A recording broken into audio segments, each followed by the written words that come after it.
It's 11:59 at Gun Owners Radio, and this is the Penn Patriot, music and the truth until dawn. Right now, I've got a few words for some of our brothers and sisters in the occupied zone. The chair is against the wall. The chair is against the wall. John has a long mustache. John has a long mustache. It's 12 o'clock, Americans, and another day closer to victory. And for all of you out there on or behind American lines, this is your song.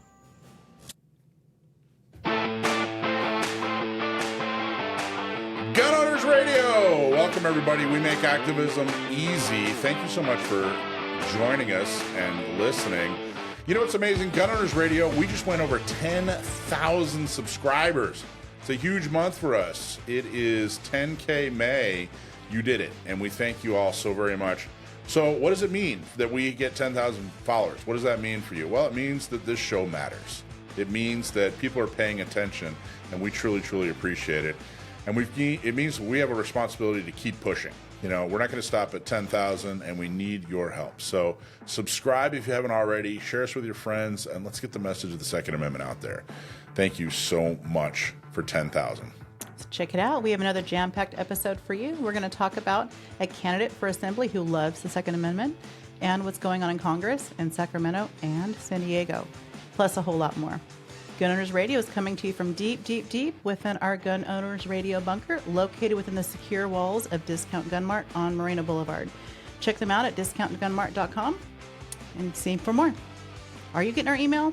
Have you got to check out? You've got to check out our website at gunnersradio.com and sign up to get our email so you know what's happening in the Second Amendment community. Easy for you to say, Alicia. Eh? Not so much. Hey, so I saw, Dakota, you weren't in the studio last week. Yeah, that's correct. You were out on a mission. And I was. I saw some really cool social media posts. And it looks like, okay, so tell everybody where you went. You were in Colorado. What were you doing? I was at a fantastic facility named Cameo in just outside of Grand Junction, Colorado. So pretty close to the Utah border there on the west side of Colorado. And it's a beautiful range facility, probably the biggest range I've ever been at. There's over like 28, I think, live fire bays, separate bays. And then they've got like long range rifle bays and all sorts of other fun stuff. But I was there for the A Girl and a Gun National Conference. Wow. Yeah, so every year A Girl and a Gun has a really large ladies-only national conference. There were 950 people there this year, and I got there early. I got to Colorado last Sunday, and I was in charge of like the registration process. So I had a bunch of volunteers. We had swag from a ton of sponsors. You know, I can't even name them all, but there were like 40 or 50 companies that donated stuff to this conference. Yeah. So we got, pistol pouches and let-off wipes and all sorts of things that were super fun, and then stickers and coupons and gift cards and all sorts of fun stuff. And by the way, you this wasn't your first time. You're the A Girl and a Gun chapter leader here in San Diego, right? Yes, yep. I run the San Diego chapter, and I'm on the advisory board for the A Girl and a Gun National. And the chapter here, correct me if I'm wrong, but you guys got some recognition. We did, yeah. What happened there? Tell everybody. So there was a leadership day where it was kind of all the facilitators and we call it A-team, but like the leaders of the chapters. And San Diego chapter got a few different awards. Actually, I brought them with me. What'd you get? So we got something called Most Participant Event Waivers. So cool. That means that we had the most people come through our events in 2024 out of any chapter in the country. And there's a couple hundred chapters. So that was a pretty cool That's like a subtle motivation to get people to sign the waivers too. 100%. Nice. I was like, either I am really good at getting people to sign their waivers, or I had the most people. I don't know which one. And then we also got largest chapter in the nation, which is kind of funny because I actually didn't even know that we were the biggest chapter in the country. Congratulations. That's huge. Literally. So that was pretty fun. And fun, good. And then they did just like some personnel award type things. And at this point, it was almost embarrassing because I had already gotten called up twice. Like trek up there to get my thing, trek down to go sit back There's down Dakota with my girls. again, teacher's pet. Exactly. And then they were doing the personnel awards, and I won biggest cheerleader. Oh, wow. So that was kind of fun.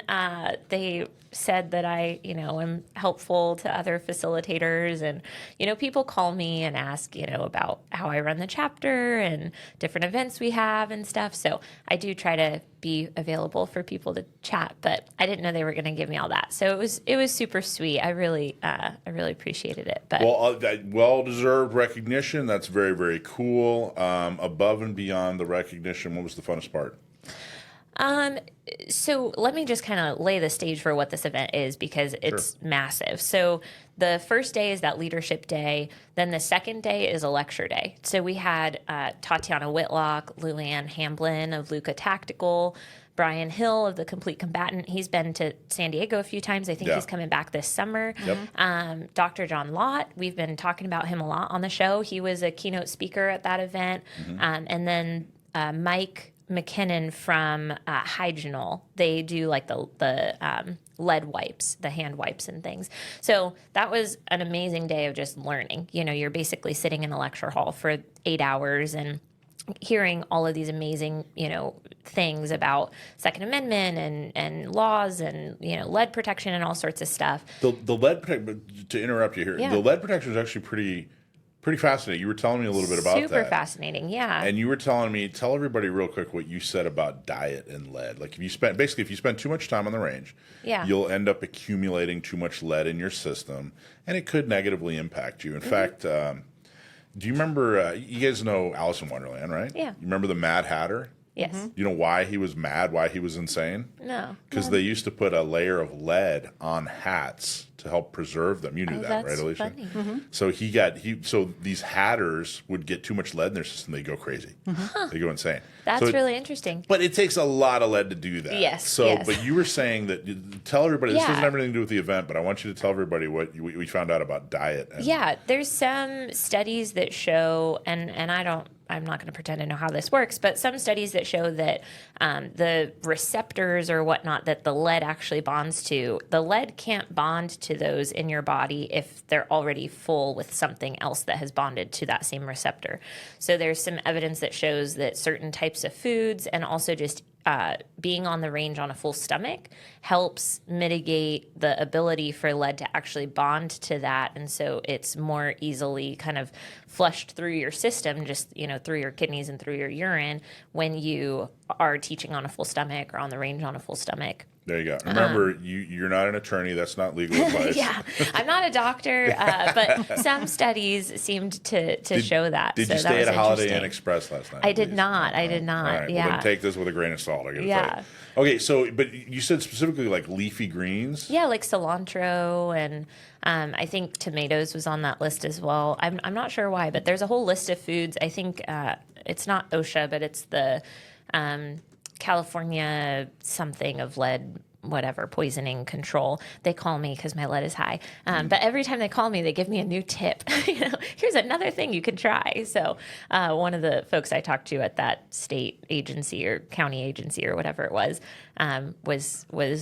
telling me that study showed cilantro, leafy greens, tomatoes, some other things are helpful. Okay, so for our listeners, I know you guys are going to need this information. Leafy greens are plants. Some human beings consume plants. It sounds odd to us, but think about the last time you went to a Mexican restaurant. Remember that green stuff that was all over your burrito? That was probably cilantro. So that's what you mean by leafy greens. Yes, right? yes, it is. So I don't know. Give it a try. They're pretty yummy. Arugula, some kale, some spinach. It's all If yummy. you say so. I'd rather have lead. I know. I'm just gonna risk it. Yeah. Okay, so getting back. So Yeah, no worries. what's the funnest part of the Girl in a Gun event? What did you do that was super fun? There was a demonstration day. So we had the lecture day. Then the next day is like all these sponsors, so you can go shoot their guns. So we had Bauer suppressors out, Beretta, Glock, Walther, H&K, Charter Arms. So just all these companies. Primary Arms was there. So they bring all sorts of guns. It's fun because it's stuff you can't shoot in California or you can't get in California. So you get to try a bunch of new things. So that was a lot of fun. And then the next 3 days, the Friday, Saturday, Sunday, are all training events. So Cool. I was able to take some fun classes Friday and Saturday. And then on Sunday, I was teaching for Filster holsters. So I taught 2 sessions on concealment for all body types. But probably my favorite class that I took was the 3-gun class. It was pistol, rifle, shotgun, and kind of set up like a small 3-gun stage. And that was super fun. And now I have the 3-gun bug, and I'm probably going to go shoot a 3-gun match in October. That's just what you needed is more, Yeah. more things to do and more competitions. I know. It was fun. You know what we should do? We should do a video that's like, some guy, in like a grunt style t-shirt, and maybe he's wearing 511 pants or something like that. And there's really, maybe it's Alicia.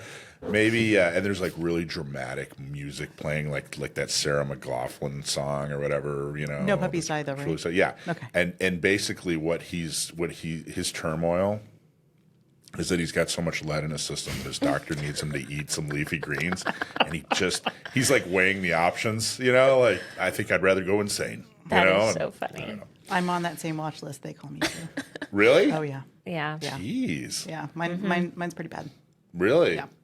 That explains a lot. Well, does. I've learned a lot. I've learned a lot since my lead levels have gone up in a linear fashion for quite some time.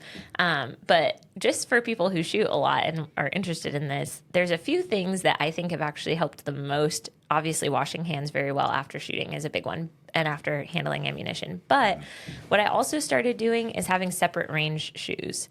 So my range shoes go on the range, and then as soon as I'm off the range, they go in Ziploc baggies, and they just live in my car, and they're contained. And then I take them out and I put them on when I get back to the range. So that way I'm not walking around my house or getting it, I have some carpet, some tile, but still I just, not having it on the floor, and then also not having it in my car because I eat things that fall sometimes. So I'm sure that was 30-second contributing. rule. Yeah, that 10-second rule. I'm like, a little piece of protein bar on the floor of my car. It's fine. It's good. It's not a problem. But I think I was ingesting lead that way. That's easier than leafy greens. So there you go. Yeah, pretty Everybody, easy. we're going to buy you a hazmat suit, Alicia. I think is what we're going to do. You're just going to teach with like in a Darth Vader outfit or something. So.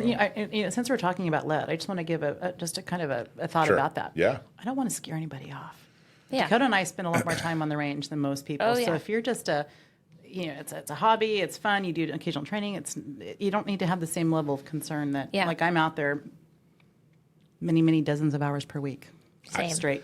Yeah. I think our listeners are far more scared off by the leafy green idea. You're probably right. I think You're probably we're right. all right. That's Yeah, I think you're right. as long as no one's like shooting, Very handling ammo, and then like licking their fingers, I think you'll be all right. Is that where I went wrong? Good tip.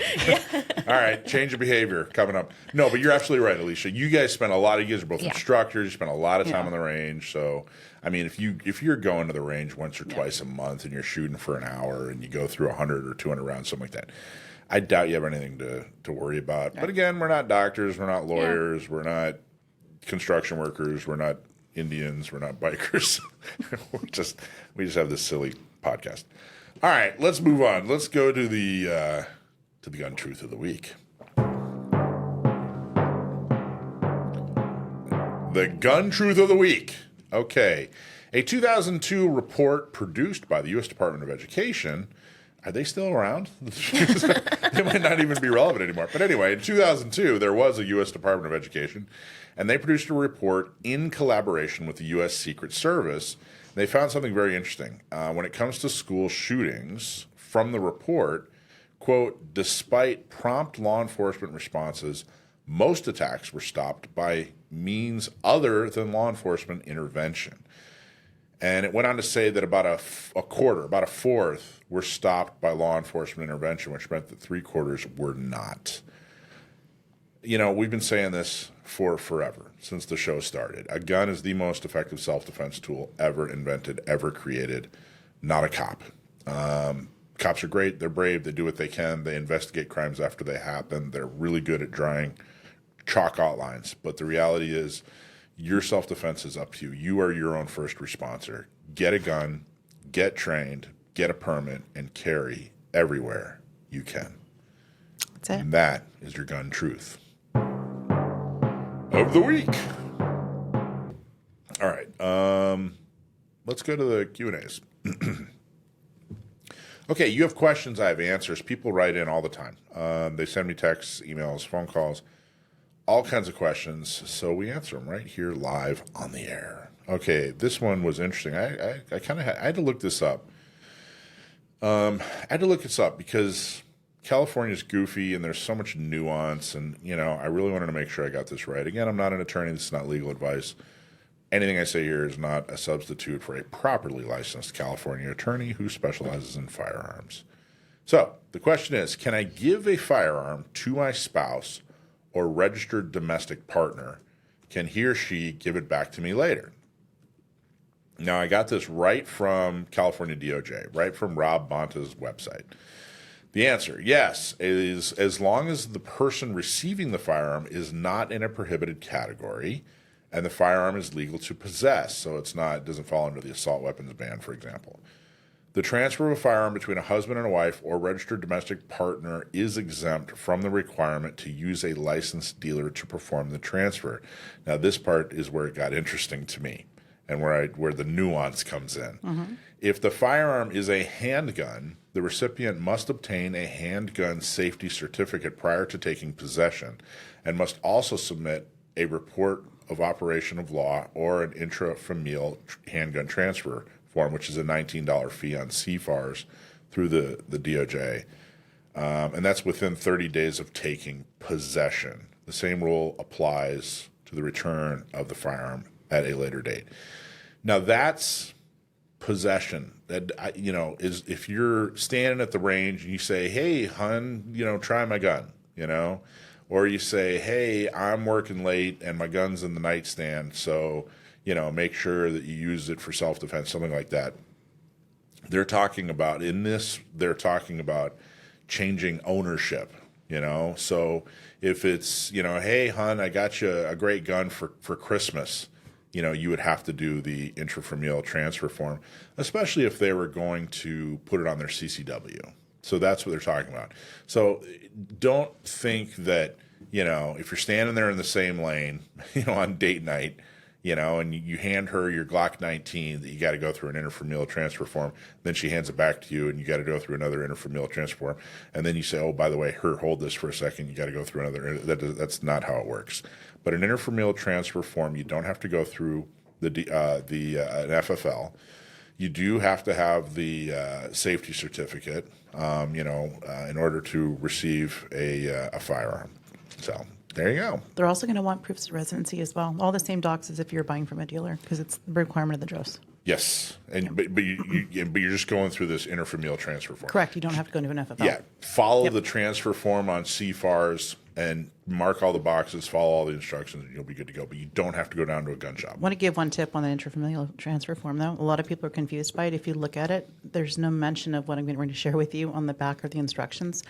When they ask for the owner information, they're not talking about the current owner. They're talking about the new one who wants to become the owner. Nowhere on that form do you list the prior owner or the one who's giving it. It's only listing of the person receiving it. Gotcha. So that confuses a lot of people because there's no explanation given. They just say owner. And again, this is just for taking ownership. When they talk about possession, It'll become registered. If you're doing an infrequent, short-term, lending, between spouse, that's totally okay. So let's say that, he or she, your spouse, is taking a 2-day class with a firearm, and you're lending it to them for 2 days. Well, that is an infrequent, short-term, lending to a spouse. That's totally fine. Of course, if your spouse is prohibited, then it's not okay. But as long as they're not prohibited, they should be good to go. You don't have to file a transfer form. So there you go. Correct. The interfamilial transfer form can take quite a while too. Yeah. So just be aware of that. It's not a quick process. I think the last time I did one, it was like 10 months. For that gun to be registered to me. Like 4 to 6 months now is what, Okay. yeah, when I'm finding it's still not quick. Like 4 to 6 months, yeah. If you're willing to put the money out, going to an FFL is 10 days. Right. Boom, done. But then you also don't have possession of that gun for the 10 days. So like Right. I have sometimes a student who's like, they have one gun in the house. It was the husband's gun. Now he's transferring it to his wife, but that's their one gun. So they don't want to be down a gun. So they'd rather do the interfamilial transfer process. And if you're worried about getting it on your CCW, just take copies of everything and then submit it, and you can get it on your CCW. So the sheriff's office doesn't make you wait the 10 months. Really? Yeah, if you just That's new. submit Okay. it and say, New to me. boom. Yeah. No, yeah. Okay. If you just show them the paper, like, hey, here's the form. I submitted it through CFARS. Take screenshots of everything. They're good to go. So Cool. All right, there's your Q&A. Let's move on to our lawsuits and legal updates. What do you say? I like it. All right, this segment is our legal and legislative segment where we tell you what you need to know from the courts and the legislators. Remember, we are not lawyers and nothing we say is to be taken as legal advice. Our sponsor, John Dillon, is a lawyer, and he has been helping people to fight those GVROs, gun violence restraining orders, and more. If you know somebody that's had their self-defense rights taken away without due process, give John a call. His website is dillonlawgp.com, and his phone number is 760-642-7150. Okay, this lawsuit is brought to you by Firearms Policy Coalition. They are awesome. They've done a fantastic job. Texas lawsuit could blow a hole in gun-free zone laws across the country. The lawsuit is the Zingafus, I'm guessing is how you pronounce that. Ziegenfuss. Ziegenfuss? I don't know. I'm with you, either way, versus Martin. It's currently before the U.S. District Court of the Northern District of Texas. It challenges 3 separate carry bans covering establishments that derive 51% or more of their revenue from alcohol sales, racetracks or sporting events. So basically, and by the way, this is USA Carry did a great article on this out of Fort Worth, Texas. Basically, you can't carry in areas that derive 51% or more, or the majority of their revenue from alcohol sales or gambling, betting, that sort of thing. Just can we clarify, though, this is Texas, not California? 'Cause Absolutely. California presently is bars Yes. or restaurants. Okay. Yep. This is out of Texas, out of North Correct. Texas is where the district is. It's actually the article, Fort Worth, Texas. A group of Texas gun owners backed by Firearms Policy Coalition is asking a federal court to strike down parts of the Texas Penal Code that prohibit the carrying of firearms in specific public venues. It talks about the lawsuit. At the heart of the case is the claim that Texas Penal Code 46.03 unlawfully infringes upon the Second Amendment rights of law-abiding citizens by banning licensed carry in common public areas that are neither secured by law enforcement nor historically considered sensitive places. So that sentence is actually becoming very, very important. In the past, currently, really, you're allowed to, the government's just been allowed to say, hey, this is a sensitive place. It just is. Trust us. And the new, I'd say, tactic for pushing back on this is to say, hey, wait a minute. Why, how do we define a sensitive place? What makes a sensitive place sensitive? If it is sensitive, are you protecting us in that place? Are there guards? Are they armed? Why is it sensitive? Why is a post office sensitive? Why is that a sensitive place? If it is a sensitive place, why don't they have armed security there? They don't think it's very sensitive, clearly, if no one's protecting this sensitive place. So that idea of places that are historically considered sensitive places that aren't secured by law enforcement, well, you're kind of losing your argument here that it should be a sensitive place. So why should a bar be a sensitive place? What's sensitive about a bar? If I go into a bar and I'm not drinking, and I don't drink, and I'm just there to have some ginger ale and and a nice little cherry in my ginger ale and maybe a little, cherry juice and whatever. And, I shouldn't have to worry about carrying my gun, right? Why is that a sensitive area? I have a question. Yes, ma'am. How do they define sensitive? Because I wonder if we are. What do they mean by sensitive? That exactly. Have they ever defined it? No. That's exactly. Okay. That's kind of where the heart of it. Is it vulnerable? Is it? I know that the Bruin court did sort of say sensitive places include a couple of different locations, and it was like courthouses, legislative buildings, polling places. I think those are the only things in the Bruin decision that were considered sensitive. But they didn't define sensitive. No. And if you look at those three places, I mean, polling places is really more of a First Amendment issue because they're basically saying, hey, this is sensitive. You can't carry a gun here because that it's like you're intimidating it could scare somebody. people. Yeah, you're right. you're intimidating people to vote a certain way. Yeah.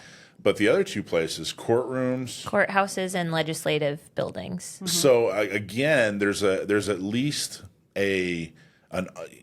someone could understand, okay, Right. well, you might be intimidating a jury, you might be intimidating a legislator, but what do they have at courthouses and legislative buildings? Yeah, Security. they've got security. They got security. Armed guards. So they can at least make the argument, that, hey, we have armed security here. There's We're not letting you protect yourself, but we will protect you if needed. That's the promise-ish. Yeah.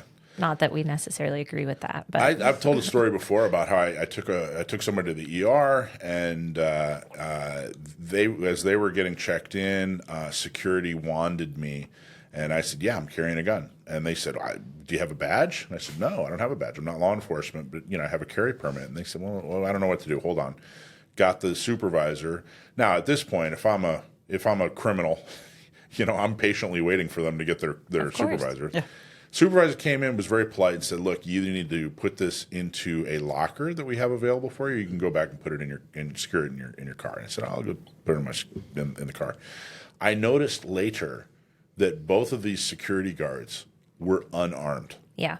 and I was like, "Well, wait a minute. It's got to be you or me. It can't be both of us Yeah. are disarmed. That's not safety." It's safety theater. It's let's put on this production to make people feel good or to make people feel safe without actually providing any safety.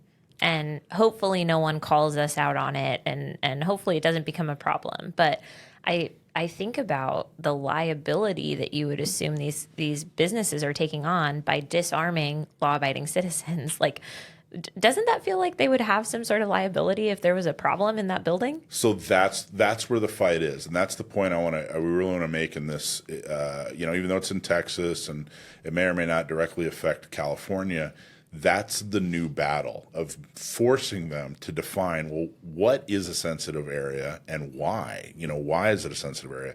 And if it is a sensitive area, like you said, Dakota, isn't there a level of responsibility you are now taking on for our safety? And so, okay, so what's next? Court has set a May 14th date, so just a few days. It's less than a week away. That's the deadline for opposition briefs from both sides, followed by reply briefs due by May 28th. These filings will complete the summary judgment phase, after which the judge could issue a ruling without a trial. So summary judgment basically means, just like it said, if this case is strong enough, if the arguments are strong enough, if the opposition or support is so lopsided that it's so obvious, the judge could just decide, hey, I'm just going to make a judgment right here and now. We're not going to go any further. And that could happen. And I hope that we win. I hope that it is that strong in the eyes of the judge and they consider it a huge win. It talks about the national ramifications. The case is one of several post-Bruin lawsuits challenging state and local laws that restrict firearm carry in public spaces. At issue is the interpretation of what qualifies as a sensitive place, a category that the Bruin Court described narrowly to include courtrooms, polling places, and legislative buildings. This is the new fight, and we in California should be very, very supportive of what's going on in the other 49 states when it comes to fighting, because SB 2, just raked this over the coals. It was so offensively extreme when it comes to punishing sane, trained, law-abiding gun owners and where we can and can't defend ourselves. We got to fight back hard. So I have a question, Michael. let's say that this Texas case goes well, or any of the other cases that are similar, right? We've got sensitive place cases in California, New York, New Jersey, I think a couple other states as well. So for those states, if any one of those states has a case that goes really, really well for us, what does that look like? Does that look like it goes to the Supreme Court? Would that help determine those other state cases? Or is each state going to kind of make their own decision and then it's just going to stay at that level? Good question. So it breaks down to, on the federal side, it breaks down to districts. Like we're in the Ninth Circuit, So anything that happens in all the other circuits doesn't really matter. The Ninth Circuit's kind of its own little fiefdom, and they can do whatever they want. One of the ways that people talk about getting to the Supreme Court is if the Ninth Circuit says, one thing, and then another circuit says another thing. Well, that's a reason for the Supreme Court to take a case. Okay. I think it's important. These lawsuits are crucial. We got to file these lawsuits, and every single district, every single person in every single district, we got to help them. We got to make sure that these lawsuits are filed.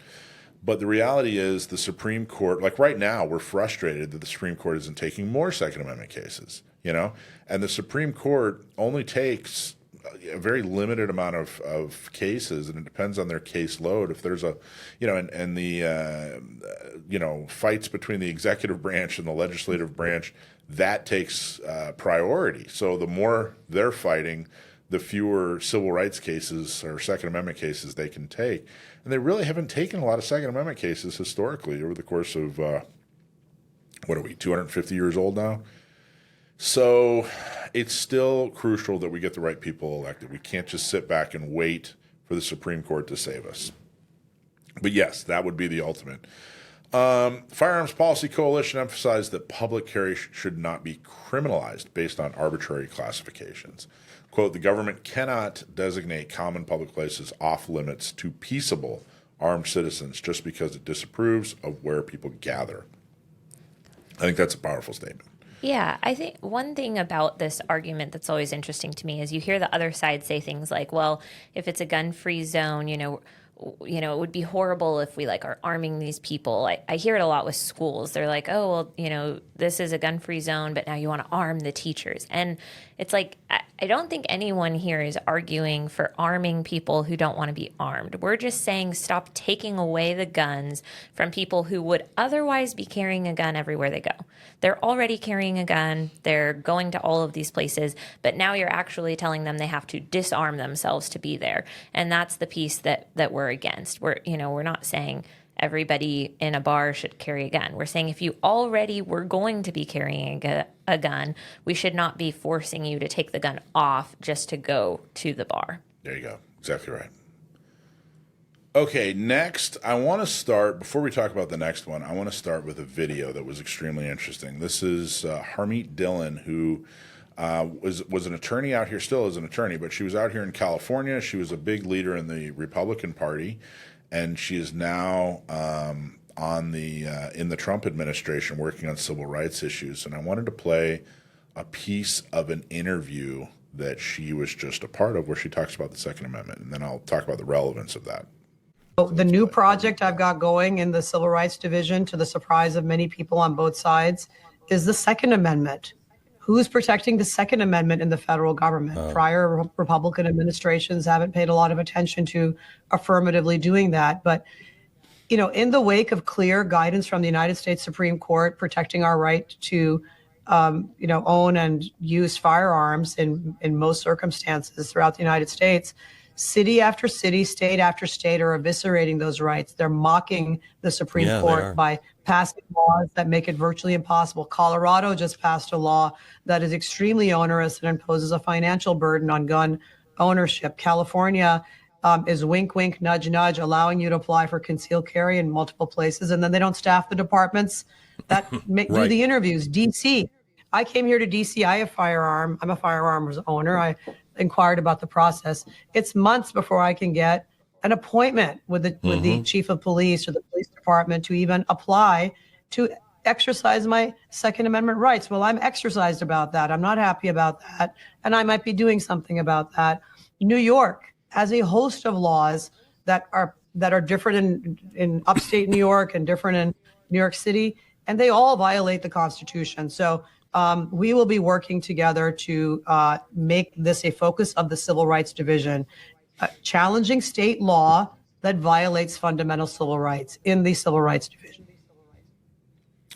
So that is the executive branch, but let's go to the legislative branch. Are Republicans about to screw up your gun rights again? So the legislative branch obviously is Congress, and there were two bills that would benefit gun owners greatly that were blocked by Republicans.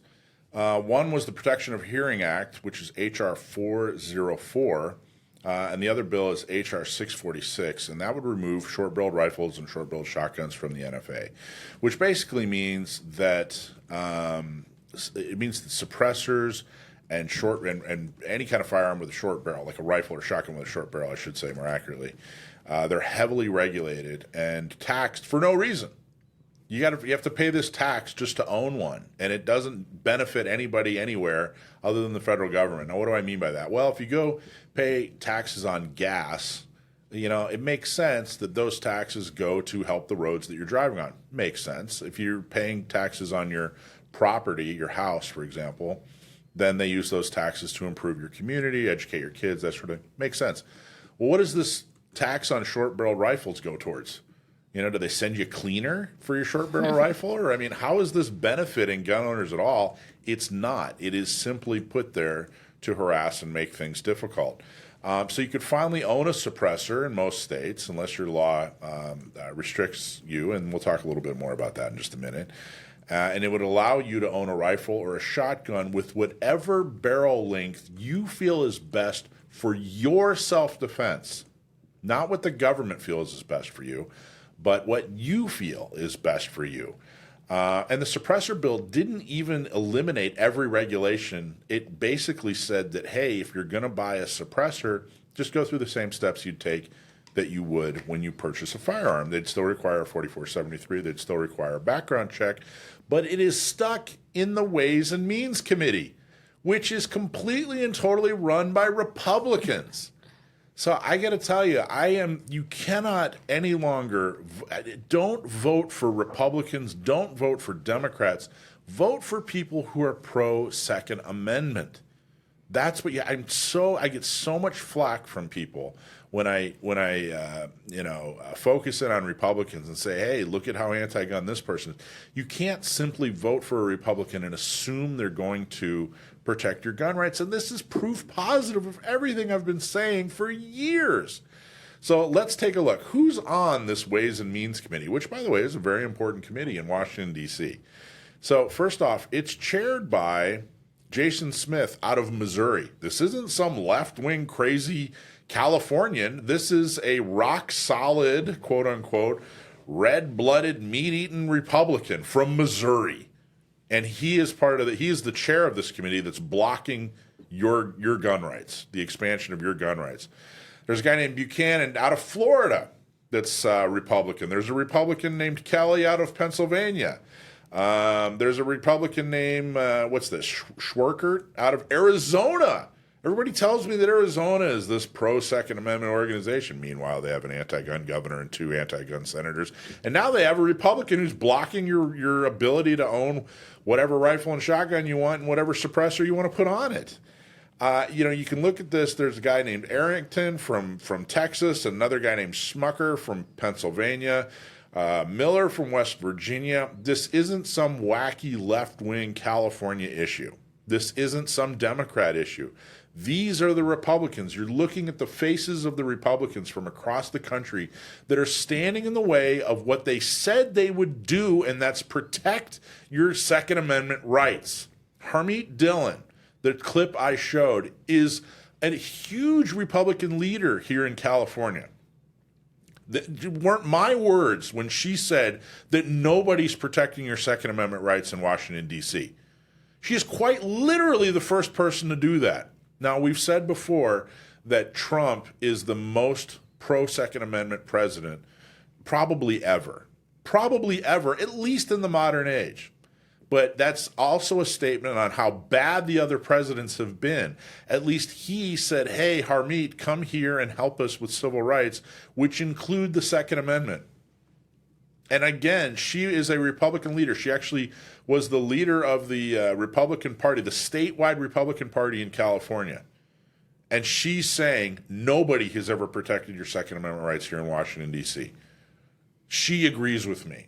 So every Republican that's ever come up to me or emailed me or texted me and said, hey, Mike, you're totally wrong about the Republican Party, go argue with Harmeet Dillon, the leader of the California Republican Party, who is now a civil rights attorney for the Trump administration in Washington, D.C. She's the one that's saying no one's standing up for your rights. The people in the Ways and Means Committee, the Republicans from across the nation, are the ones that aren't standing up for your Second Amendment rights.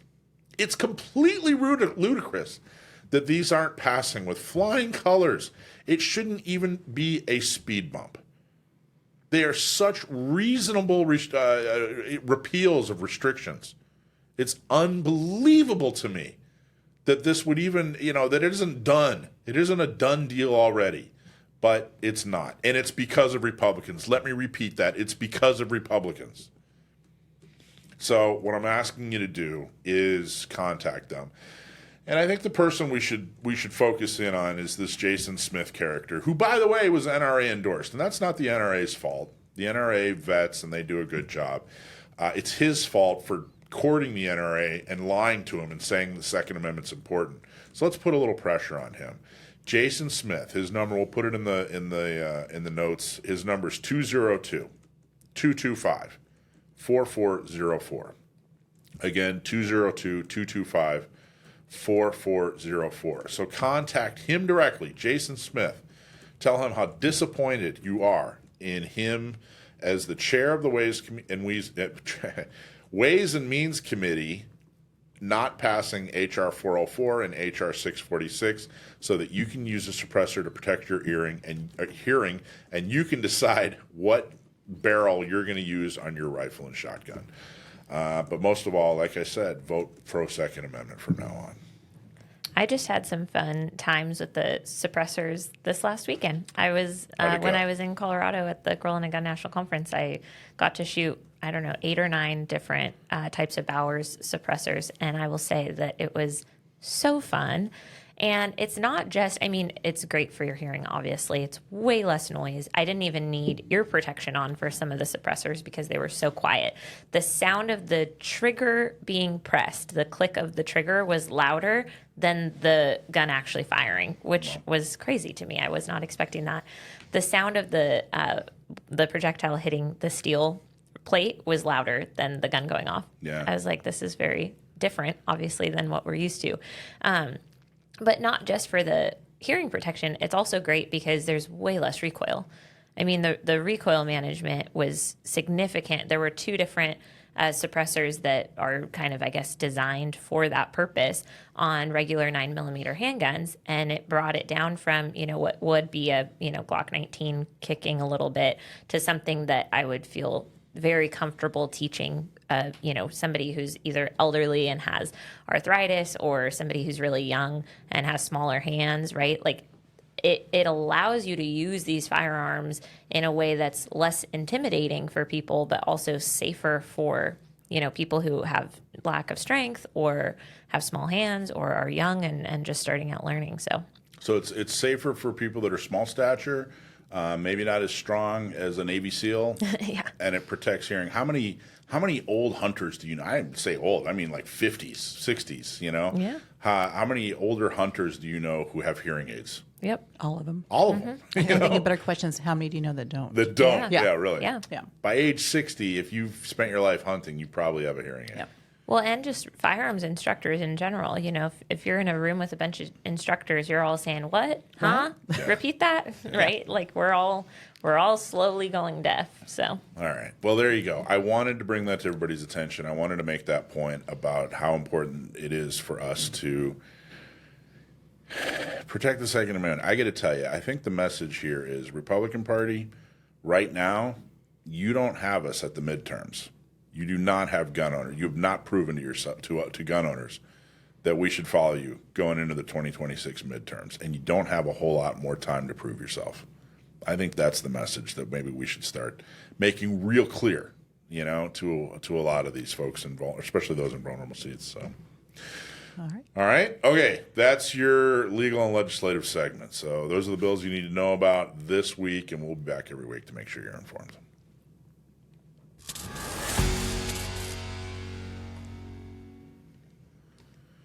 Okay, our deployment section. So we just told you what's happening, a couple of things that are happening. Now we want to make sure that you know how to get involved and make sure that your voice is heard.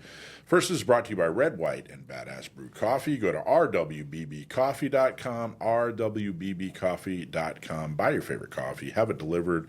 They're pro-Second Amendment. They're local here to California, and they're wonderful, wonderfully supportive. And if you use GOR when you order your coffee, you'll get 15% off. Okay, first thing we need you to do is show up to Gary Gibson's lecture, What to Do After the Fight. This is on May 21st at 6 p.m., so it's just a couple of weeks away. It is a joint event with USCCA, the local USCCA. They're going to be there and helping us with this event as well. Gary Gibson is a criminal defense attorney. You've heard him on the show a couple times, and he's going to talk about what to do after the fight. After the fight, you're alive, but now the hard part begins. There's a requested donation, but actually it's free. All you got to do is go to sdcgo.org, click on this banner, and you can register and attend the event for free. And it's just a couple of weeks away, so do it right now. We still have seats available, but I have a feeling this thing's going to fill up. Gary Gibson does a great job. We had Gary come out and essentially do this for the women of Not Me just a few weeks ago. Yeah. It was wildly popular, rave reviews. Lots of women were emailing in later thanking, thank you so much for bringing Gary in. I had no idea. Yeah. Because if you think about it, a lot of people think, well, I defend myself, it's self-defense. Yeah. But it goes so much deeper than that. I'm the There's good so much guy. that's involved. Right. I'm right. the good guy. Everybody should be supportive of me. Yeah. Yeah. You need to know what you need to do to protect yourself. It doesn't come down to self-defense is enough. Yeah, San Diego, we have a great district attorney right now, but it doesn't mean we have all the judges are great. It doesn't mean that all your jury members are great. It doesn't mean all your law enforcement is great. So come out and learn. Plus, it'll be fun. I think we're even going to serve a little bit of food. So if nothing else convinces you, come and eat with us. Leafy and green. Yeah, get some leafy and green anti-lead food down your gullet. The 2025 Gun Rights Policy Conference by SAF, Second Amendment Foundation. Go to saf.org, GRPC. I will be there. Alicia, you're coming. I'll be there.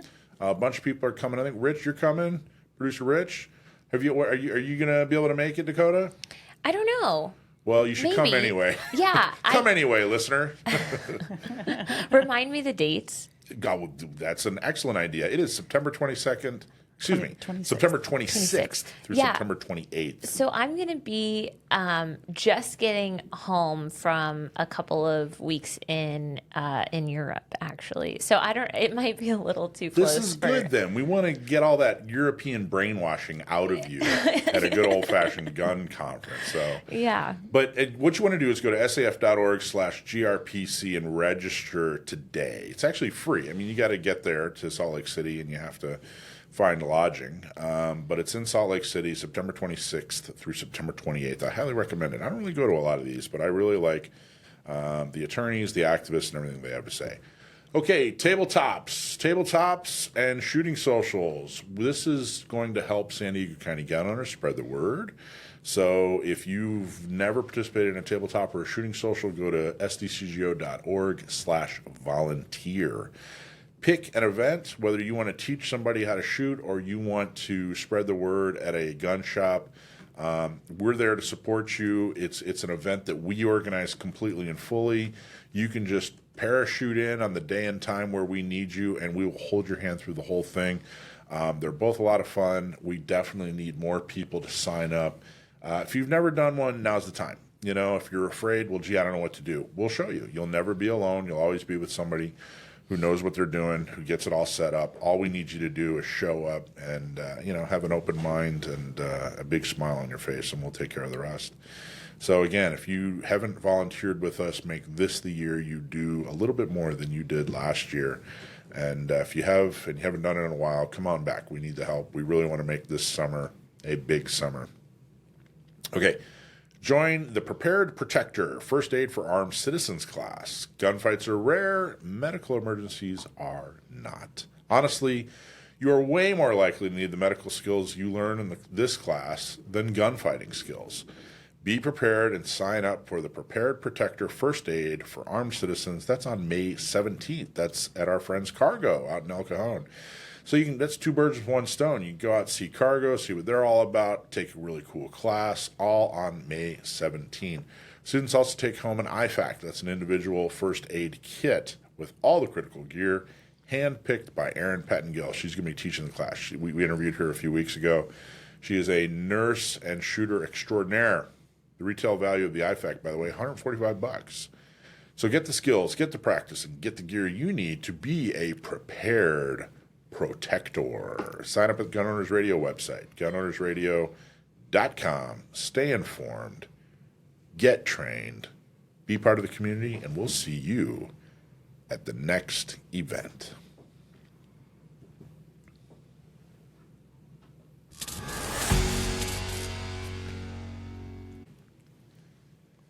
Okay, our guest is Greg Abdos. He lives the American dream and believes every Californian deserves the same opportunity as a lifelong resident of the Inland Empire.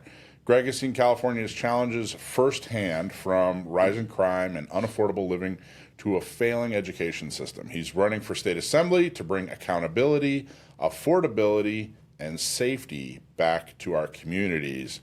Greg, running for the assembly in District 45. How are you, man? I'm great. How are you, Michael? Good. I like that. You know, I picked up that little intro. Usually I pretend that I make up the intros. But I was really impressed with that one. I thought it was very well stated. And I got it off your website. So let's talk a little bit about it. Awesome. You want to bring accountability, affordability, and safety back to our communities. Talk a little bit about it. Let's go point by point. What would bringing accountability back look like? Well, so I've been involved in this political game now for about 4 years pretty extensively. I've been going back and forth to Sacramento. And one of the biggest things that I've noticed that is extremely disheartening is we have politicians and legislators sitting up there in Sacramento that come down, talk to us, say what they're going to do, and then go up there and act in ways that have nothing to do with us or our interests or anything we've asked them to do. For example, I was standing up in Sacramento. We had over 4,000 people there going against a bill that would, AB 2223, that would allow basically murder of a child in the first gestation period all the way up until 28 days after birth. I watched person after person after person go against this bill, and then I watched the legislators vote it down. We're now we saw the population say that we want Prop 36 in place. We voted for it. We put it on the ballot. Yet our legislators still Prop 36 is, remind people what Prop 36 is. Prop 36 is the bill that we just had on the last election, last ballot, that brings back safety and accountability and availability to our law enforcement to prosecute smash and grab crimes. When you go into the grocery store, the last thing you want is you and your family to watch some guy, or God forbid, get ran over by a shopping cart because he's trying to get out the door with what he doesn't want to pay for. And law enforcement can't do anything at this point. Because they said, hey, if it's under, what was it, like $1,000? If it's under $1,000, then basically you get away with it for free. Slap on the hand. Yeah, it was nothing. So This Prop 36 said, all right, you know what? If somebody goes in and steals $999 worth of stuff, we're still going to prosecute them. I think we're still going to arrest and prosecute them. It was that nitpicky, law enforcement bill, right? Which makes a lot of sense in 49 other states, but for some reason, California, they thought, well, gee, why would we do that? And we wonder why our prices are going up, why it's so difficult to manage and keep a business. I mean, what business can account for just allowing people to take their stuff? Yeah. That makes no sense. So that's accountability and affordability. Talk about safety, especially on Gun Owners Radio. I think that it gets lost on people that the big reason we are so pro Second Amendment is because we are pro safety. You know, a firearm is the most effective self-defense tool ever invented, ever created. That's why we are so adamant about the Second Amendment. It's not because we love this little hobby that we do. It's because it is our safety. So talk a little bit about what you mean by, how can we bring safety back to our communities? So I'll talk on a personal level for this, and then I'll kind of expand if that's okay.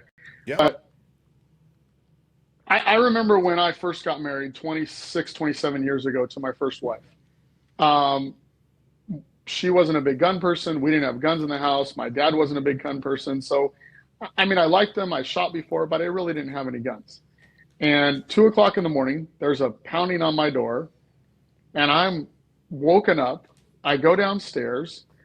There's a guy on my front door asking for my wife by name, but it ended up not being my wife. It was some other girl named that had the same name. And I'm standing there with a stick in my hand, getting ready to defend my wife, my house, my home. And I'm like, this is insane.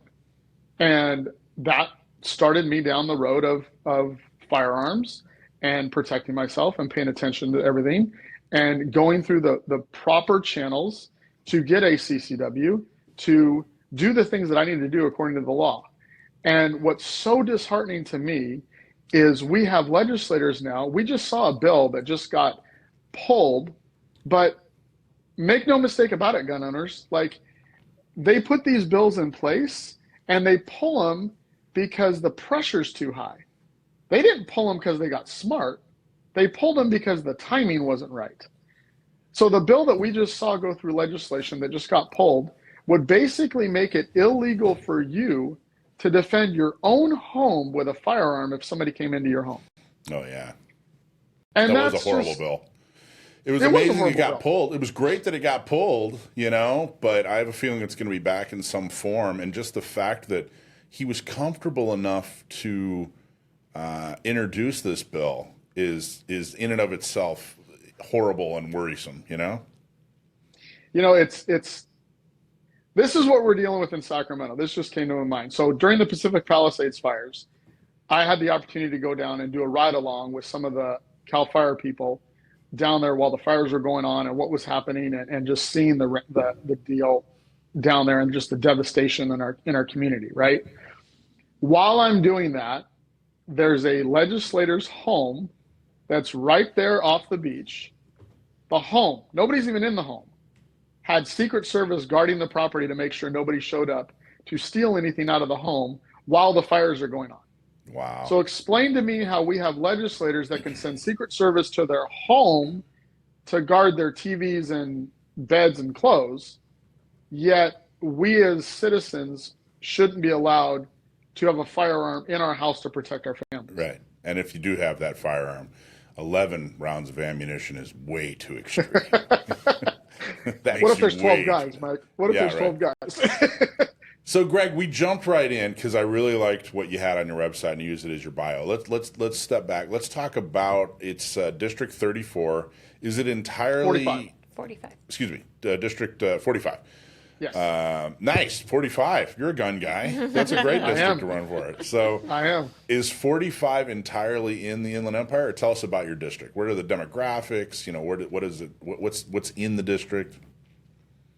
Yeah, I love that. So my district is primarily in the Inland Empire.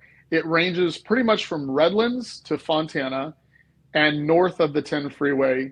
That's the big dividing lines. Obviously, when they start doing different division lines for districts, they get all wonky and crazy, but that's pretty much the lines. And my demographics are really people like you and me, Michael, honestly. So you've got a lot guys, a lot of good-looking guys. Guys love guns. I'm with you. Yeah.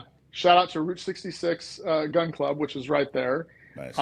There's some amazing businesses in there. There's some amazing people in there. The demographics are predominantly Spanish, Mexican American, and Black, and just hardworking Americans. I mean, you've got San Bernardino there, which when I realized what my district was and I really started diving into what this looks like, San Bernardino breaks my heart. You can't even drive through San Bernardino right now and not see homelessness, not see parks filled with tents, not see people that are hurting, that we haven't done anything for them. There's so much money being flooded into the Inland Empire right now for homelessness. And to me, it seems like we're getting worse. It does seem like we're getting worse. What kind? I'll be honest with you. I have a lot of opinions on a lot of political issues. You know, I've had conversations and solved all the world's problems at some point in my life. I can't figure out what to do on the homeless issue. It seems to be closely related to drugs and closely related to mental health. And I can't tell if it's a drug. Are they on drugs because of mental health, or are they mentally unhealthy because they're on drugs? I don't know what the solution is. What are a couple of, meaningful, real, achievable things that can happen to help fix the situation? Well, it's a huge situation. It's obviously a big problem. And I truly believe that the way we help our homeless situation is we the people, get involved and help. So there's millions of dollars being flooded into the Inland Empire right now to deal with this issue.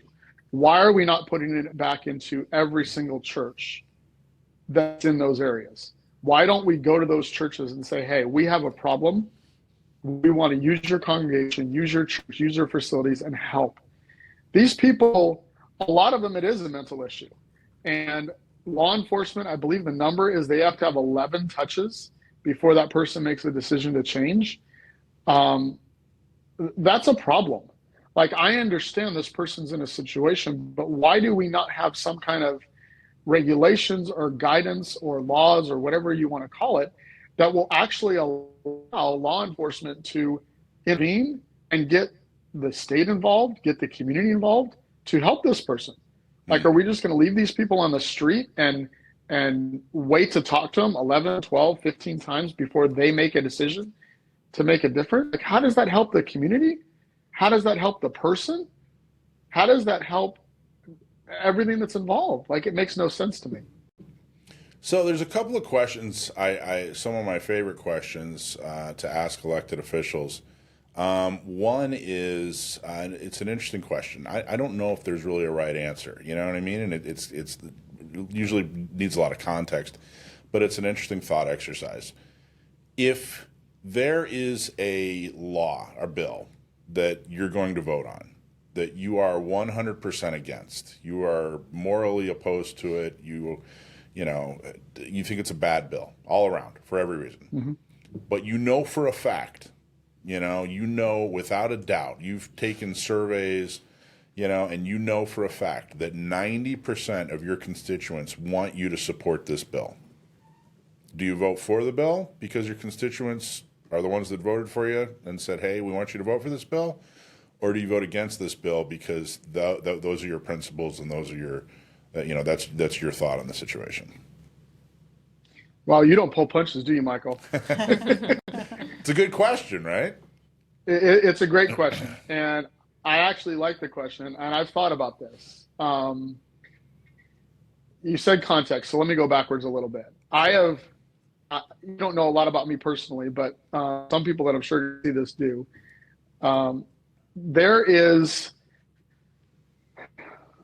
I've ran a lot of campaigns. I've been involved in a lot of campaigns, and I've watched a lot of people kind of jump into these races because they make an emotional decision. They make a decision because they're tired of what's going on in the state. They're tired of what's happening, and they feel like they have to do something. And so they make an emotional decision. And I don't go against any of that. I've supported a lot of those people, and some of those people are in office right now, and they're doing an amazing job. I'm not that person. I have been strongly going through counsel, talking to different people, talking to different individuals, evaluating, understanding what this position actually is, understanding what it means to be an elected official.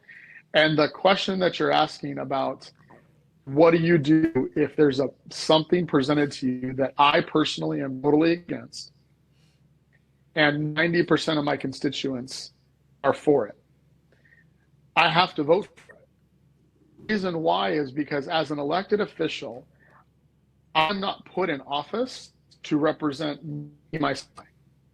I'm put in office by the people that are going to vote for me, and those people that are going to vote for me, if it's truly a 90% positive bill, and if I don't personally agree with it, it's not my decision I'm representing up there. It's collectively the community's decision. And that's the way I would have to. That's the answer. Okay. Where do you get your moral compass? Where does your moral compass come from? My moral compass comes straight from Christ himself. I'm a Christ follower. I attend Calvary Chapel, Chino Hills. I'm several Bible studies. My moral compass is directly from my heart, and it's from the Word of God. I knew 4 years ago when I got involved in all this politics and going after what was going on in our schools, what was happening to our kids, that I needed to have a strong foundation. I needed to get more into what was going on with my relationship with Christ, because I knew this was going to be a very serious spiritual battle. And I was going to come up against a lot of opposition. And that opposition wasn't going to come from just people. It was going to come from principalities and things that I couldn't see or deal with. And I had no other option other than to seek him.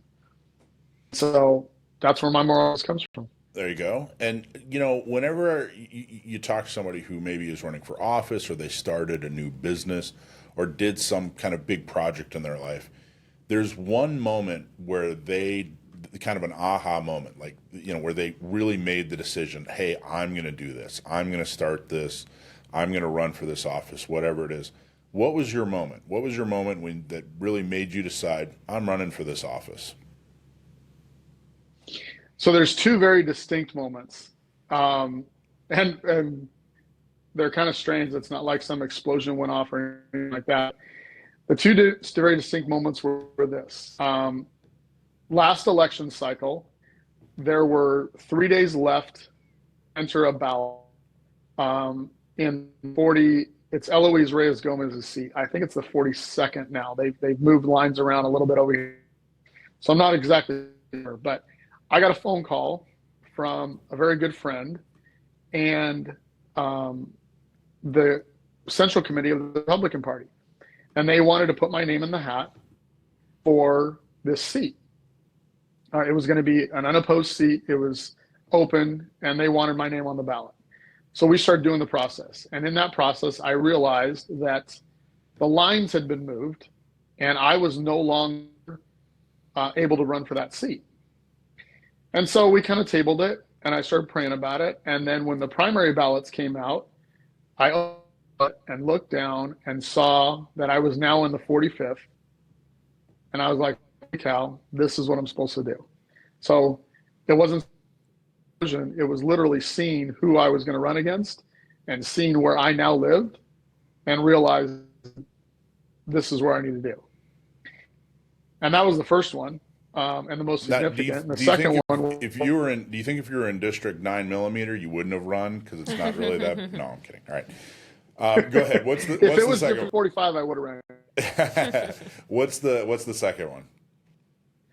The second one, I was actually up at the state capitol, and I was doing a prayer event, and in that, I had a moment where it was night. We were praying over the Capitol, we were praying over schools, we were praying over kids, and I was all by myself. And if you guys have ever seen the state capitol at night, it's absolutely gorgeous. It's lit up. The trees are amazing. It's just a beautiful building. I mean, we should be proud as Californians to have a state capitol that looks like. And there's no legislators there. It's even more beautiful. Exactly. And I was sitting there, and I've had a moment, and I said, you know what, Lord? I said, if this is what you want, this is what I'll do. And that's the day that I made an initial decision to run for this race. Good answer. What about what's one issue where you part ways with your political party? Is there an issue that you don't see eye to eye with the Republican Party on?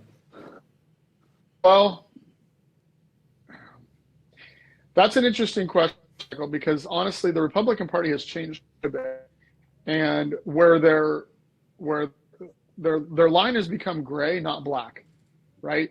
So we've seen the Republican Party in the last convention talk about marriage and talk about the fact that marriage is questionable as to whether it should be between a man and a woman.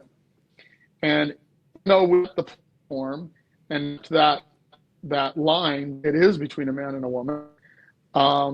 That's kind of a gray area.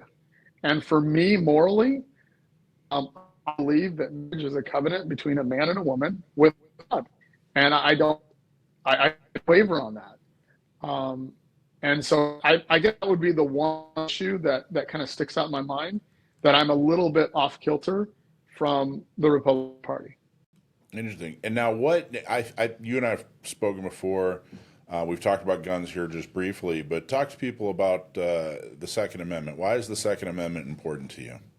And how are you going to defend us as gun owners? If you get elected, go to Sacramento, or I should say when you get elected and go to Sacramento, what are you going to do to fight for gun owners?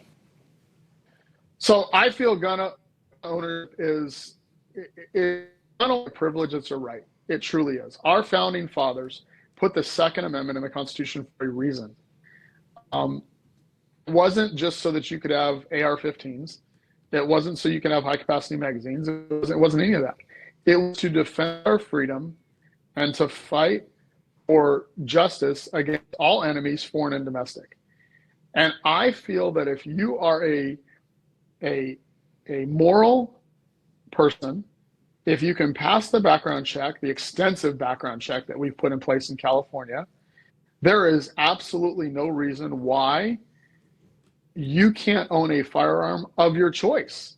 I'll be honest, I hunt in several different states, and it bothers me every time I go to a different state and I'm looking at weapons that are amazing and we can't own them in California. Why? It makes no sense to me. So my goal would be to bring back some of the gun manufacturers that we've lost. We've lost a lot of people, gun manufacturers, that don't want to distribute their weapons here in California because they literally have to create a brand new firearm because of all the regulations that California puts in place. And it's ridiculous. So I just want to clarify, you do or do not support, you don't support magazine limitations, you don't support the roster, you don't support the assault weapons ban or the semi-automatic rifle ban, right? That's not at all. Not at all. That you'd be totally in favor of getting rid of all three of those if a vote tomorrow. Happened. Yeah. Okay, good. Tomorrow. All right. Well, I would in favor of like Trump has floated the idea of a federal CCU, that it's across all states. I'd be in 1,000% support of that. Some variety of reciprocity. Reciprocity. I don't see a reason why, if pass a background and my sheriff is willing to sign my car and tell me that that's okay, why should we not be able to carry it everywhere?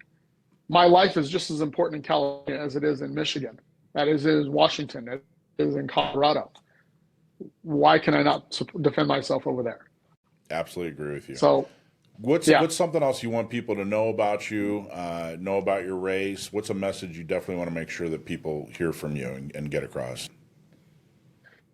So one of the things that I want to make everybody knows is I am running this race on common sense. We have seen so many things change in our world and in our state since COVID. We have a president in office right now that we voted for. A lot of us in California voted for.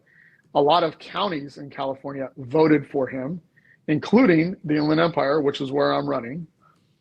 And we have a state that's using our tax dollars now to make sure that our state doesn't follow his policies. I believe 1,000% that if we don't fight the battle for our kids and our kids' education and our kids' safety, we lose all of this. The reason why so many people have left California and gone to other states is primarily over their kids. We as adults take a lot. We as adults can swallow a lot. But when you start having the government interfere in your child's education, in your child's safety, and in your child's upbringing, that's where parents say, no, not anymore. And that's the biggest thing that I'm running on is our kids. Our kids have to be defended. Our kids have to be educated. And our kids need a chance and an opportunity to succeed and to grow in a state that believes in them. Great. Greg. How do people find your website? Abdouch for CA.com. And that's it. That's it. Okay, great. Great, man. Thank you so much. And I appreciate you being outspoken about the Second Amendment. I appreciate you taking the time to come on Gun Owners Radio. So thank you so much. And I'll talk to you soon, man. Thanks so much, Michael. I appreciate it. And to all the moms out there, happy Mother's Day. God bless everybody. Great. See you, Greg. See you later. Our interview with Greg was brought to you by Cargo, cases and rugged gear outfitters in El Cajon. Their website is cargostores.com, or go visit them at 423 Broadway in El Cajon. Definitely go visit them. These guys are really, really awesome. They're great supporters. They have a lot of really cool products, but especially cases. Cases for guns, cases for cameras, whatever you need to carry. They'll customize it. They have all kinds of different sizes. They'll engrave it, do whatever you need. If you need to protect your gear while you're on the go, look no further. Cargo has the perfect case for you. So if you need it protected and you want it customized, Cargo is the place to go. Did you know you can get a Gun Owners Radio bonus when you buy a case at the store? Cargo will also add a desiccant pack to keep your firearms safe, dry, and rust-free. Other places sell rechargeable desiccant packs for $15. You get it for free. Just mention Gun Owners Radio or GOR. Great products, great prices, and uncommonly good service. Cases and rugged gear outfitters, Cargo. Check them out.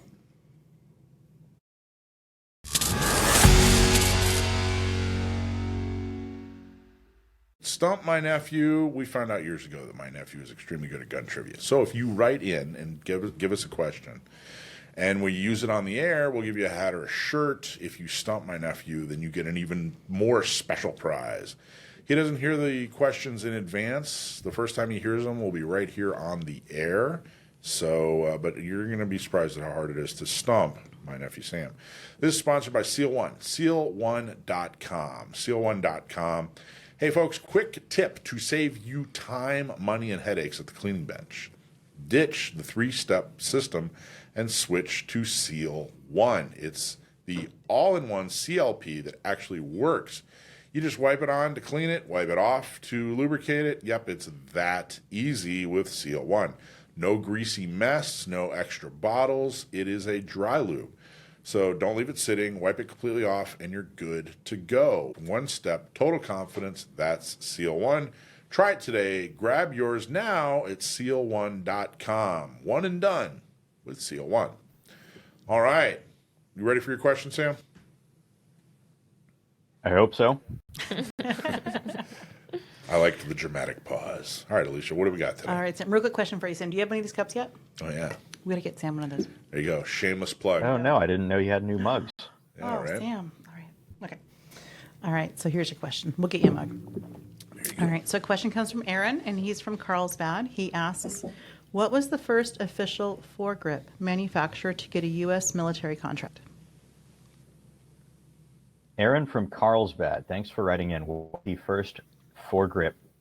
Did he specify full foregrip? No specification. Okay, what was the first foregrip to gain an official U.S. contract? Now, I'm assuming by that he means something that is separate from a firearm, because you could say on the early pattern Thompson submachine gun, well, they have a vertical foregrip. Does that count? I don't own it. So now this is a really good question. It's a tough one, and he might have me on this one. As far as I'm aware, the first separate foregrip that could be attached to a firearm that gained U.S. military approval, gained an NSN and everything, was not part of an existing weapons system, and was not part of some kind of accessory kit that was like something else. And so like I'm thinking for example, the M3 carbine was an M2 carbine with a night vision device on it, and it used vertical foregrip as the control for the IR illuminator. If we're talking separate vertical foregrips, I believe it was the Knight's Armament quote unquote broom handle, as people call it. That was included in the SOP mod kit, which stands for Special Operations Peculiar Modifications. And that was a sort of toolbox, basically, issued to special operations of all sorts of goodies like optics and a replacement stock, and of course your Knight's Armament broom handle and all sorts of neat stuff like that, so that they could upgrade M4s and M4A1s into a little bit more capable. Okay, first off, before we even go into whether he got it right or wrong, I thought this was the most ridiculous question I'd ever heard. I thought, who's going to know that? That's not knowledge. Like, that is so obscure. That's so ridiculous, number one. Number two, I like it when people leave it open enough to where he can sneak in a little, well, technically the Thompson sub had of course, because he's exactly right. The Thompson sub did have a foregrip in World War, I don't remember if it was World War I. I know it was World War II at least. Might have been, I think the early ones did, not the M1 Thompson that was made during World War II. So go ahead. Did he get it right or did he get it wrong? He got it 100% right. And I will tell you, I had never even heard of Knight's Armament Company before reading this answer. I'm not into military firearms, not into military history. That's just not something I have a talent in as far as knowledge retention. So I had no clue. But here, let me give the answer that was given to us. The first official foregrip manufacturer to receive a U.S. military contract was Knight's Armament Company, KAC. In 1995, KAC introduced its vertical foregrip, which became a standardized accessory for U.S. military use, particularly as part of the SOP MOD, Special Operations Peculiar Modification Program, for the M4 carbine. This marked the first formalized adoption of a vertical foregrip by the U.S. military. So we're actually, I think next week we're actually going to have, foregrips aren't something we get talked about enough. I think partially because we live in California and we have these weird foregrip laws, right. But I don't think people talk about foregrips nearly enough. It's kind of this, it's one of those deals where it's so obvious that people don't dig in. Like, well, it helps you keep a better grip on your gun, Mike. It's a foregrip. Why do we got to go deeper? We're going to go deeper. I'm inviting a guy who is a retired Navy. He was actually on SEAL Team 6. He's still an instructor. And we're going to invite him on the show next week, and his whole job is just to talk about foregrips. I'm going to have him give his entire impression and what he thinks about foregrips, and are they important? Are they just for military? Does he recommend them for home defense? Blah, blah, blah, blah, blah, blah, blah. How do they fit into your self-defense plan? So this is a very timely question from Aaron from Carlsbad, who gets a hat or a shirt but did not stump my nephew. By the way, how annoying is it that Knight's Armament Company is KAC? Feels like it should be NAC, right? But it's just annoying to me. I'm just like, Knights. Yeah, right. When I read this question, I kind of chuckled to myself and was like, Sam's not going to get this one. Good job, Sam. Are you smart enough to stump Sam? I bet you have a question or two that'll do it. So don't forget to send your questions in for Sam next week. Go to gunownersradio.com and submit your stumper. Okay, so our straight shooter segment. No bull, just straight shooting on today's hottest gun and political topics. It's time for the straight shooter segment. Now, we actually have a couple of stories out of San Diego that are related. The first one is the county has come out. First off, right now, the County Board of Supervisors. And if you don't know what the County Board of Supervisors does, you're not alone. I was going to say, does anybody? Do they do things, Mike? They basically think of them as the city council, but for the county. Mm-hmm. And there are normally 5 of them. There are 5 seats, and they each have individual districts. 2 of them right now are pro-Second Amendment. 2 of them are pretty adamantly anti-Second Amendment. I don't mean they're ambivalent either. I mean they're pretty anti-Second Amendment. 2 of them, the 2 that are pro-Second Amendment are Republicans. The 2 that aren't are Democrats. The 2 that are pro-Second Amendment, I would say, are fairly conservative, even for Republicans, and the two that are Democrats are pretty left of center, even for Democrats. I mean, it's a weird environment. Right now we have a special election going on, and there's no good pick in that election. We're kind of screwed. No. But right now it's making things interesting because they can't get a majority. If it's 2-2, they can't get a majority. And it's interesting. There's this little tactic that's been played by both sides. If there's something that they don't like proposed, if it's a 2-2 vote, if it's a tie vote, they can bring it back in a couple of weeks and vote on it again, or bring it back after the election when they get a third vote. If it is a 2-1-1, meaning 2 for, 1 against, and 1 abstention, they can't bring it back till next year. So you're seeing both sides abstain, even though they clearly disagree, with the subject. And you're seeing like these weird games that are being played. So why not just pause everything, not have them work, not pay them, and then we could come back when we got Dakota, the fifth person? This sounds like a huge waste of time. So reasonable. It makes all kinds of sense. That's because this whole thing is a game and a charade. Mm-hmm. It is a charade, and that's how it needs to be pronounced in this ridiculous situation. I was gonna say, not a charade. It is a charade. That's how you have to.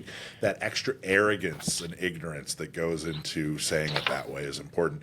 Hey, do we have the video, Rich, for the press conference about the spending? I think you're playing it right now. Do we have that available or no? We have the audio. We have the audio. Let's play it real quick. Let's just listen to this audio. This is a press conference. We don't have the audio. We don't have the audio. Okay, well then we'll skip it. Basically, here's what's going on.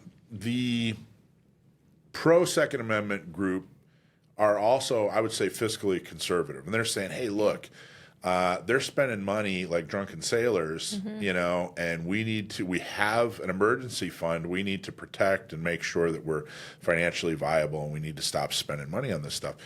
The other side, the left side, the anti-gun side, they're saying, wait. We don't have enough money to do all the stuff we need to, so we're going to raid the emergency fund. And they had it was actually Tara Lawson Raymer, who's so extreme on every subject. It's not even funny. I mean, she is just an absolute extremist in every possible way.